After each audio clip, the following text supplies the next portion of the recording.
Et on va utiliser différents supports de culture et différents milieux de culture pour avoir beaucoup de cellules.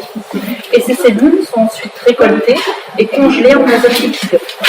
En azote liquide, à la fin de les conserver temps indéfini. Ça peut se conserver très très longtemps, plusieurs dizaines d'années dans l'azote liquide, que vous pouvez voir ici.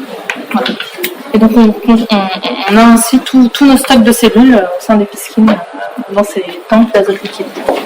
Chose que je n'ai pas précisé au démarrage, donc on travaille dans des salles blanches, un environnement à atmosphère contrôlée, où tous les opérateurs sont en combinaison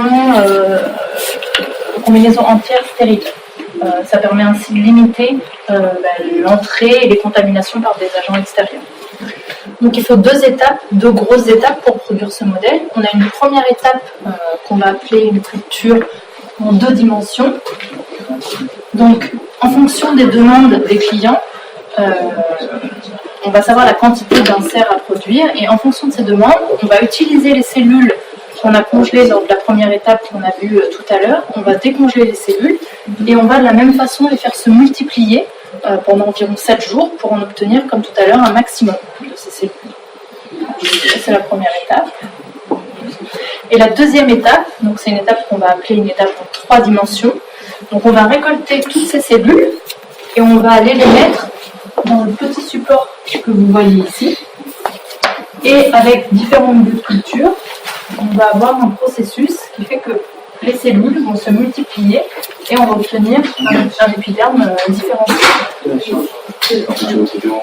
avec différents milieux de culture. Et ce que vous observez ici, donc c'est ce qu'on appelle une coupe histologique, c'est on prend le tissu, on le coupe au milieu et c'est une coupe transverse de la coupe pour pouvoir visualiser la différenciation de l'épaisseur du tissu américain. Donc ce modèle est validé au niveau européen pour tout ce qui est irritation et corrosion. Ce sont des tests qui sont faits sur ce modèle. Il faut 13 jours pour obtenir un épiderme comme ceci et la date de péremption c'est 20 jours. Donc il y a 7 jours d'utilisation. On le commercialise à 13 jours et sa date de péremption est à 20 jours.